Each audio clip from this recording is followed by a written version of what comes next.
Oke teman-teman, saya akan membahas sedikit mengenai Danantara ya. Sebenarnya sudah banyak yang membahas mengenai masalah ini.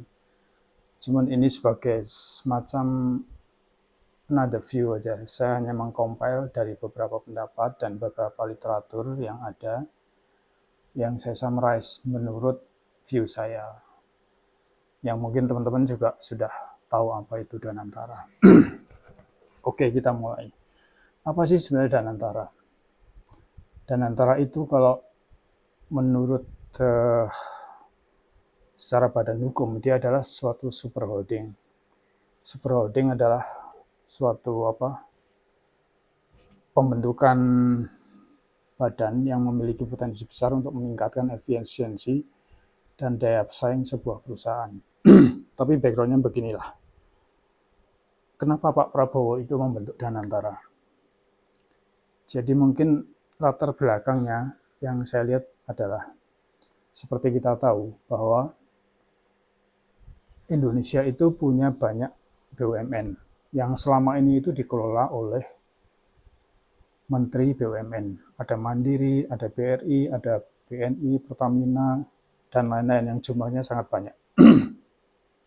Nah, selama ini kontribusi BUMN ini ke negara apa sih?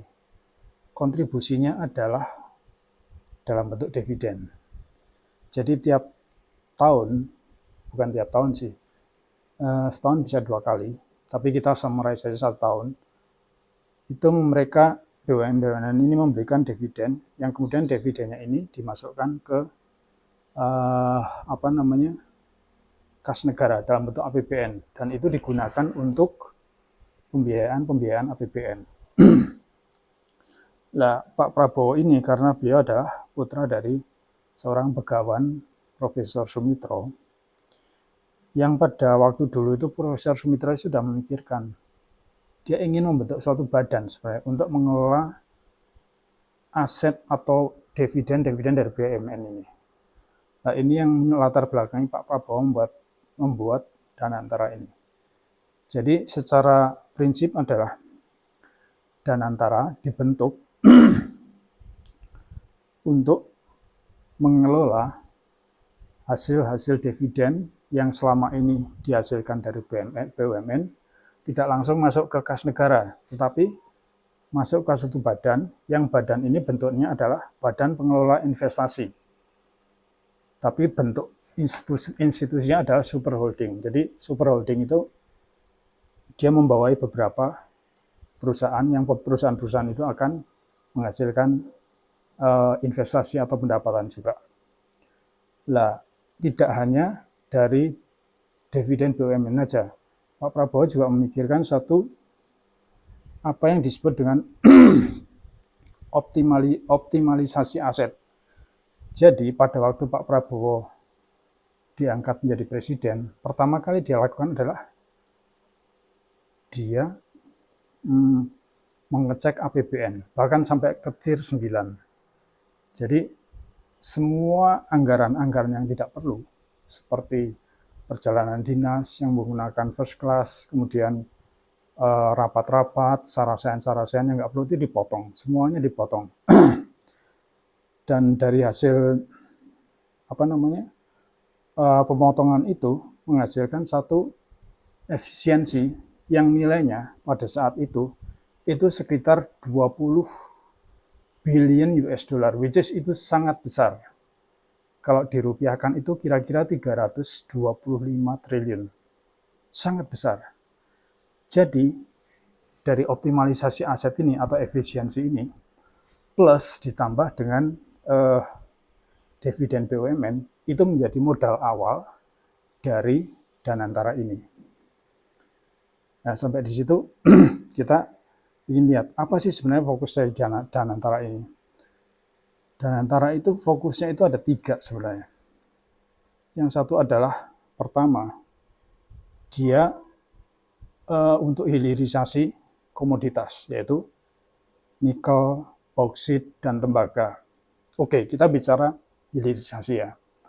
Banyak kontroversi yang terjadi di sini, karena gini, kalau hanya sekedar katakan hilirisasi nikel, itu ada yang bilang, itu bentuknya itu nggak harus suatu super holding, itu terlalu besar gitu loh.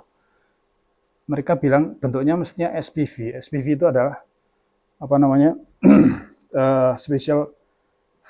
special purpose vehicle. Jadi semacam badan yang mengelola suatu proyek. Kira-kira gitulah simpelnya. Nanti saya terangkan.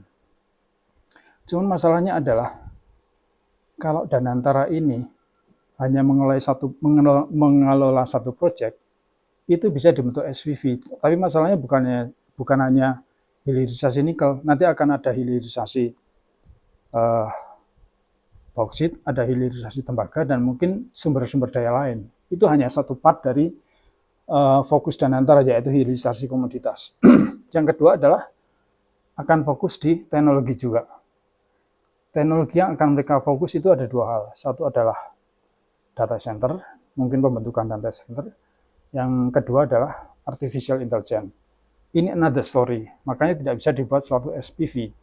Karena kalau semuanya bentuk-bentuknya SPV, maka akan banyak sekali SPV yang diperlukan. Karena setiap proyek butuh satu SPV, setiap proyek butuh satu SPV.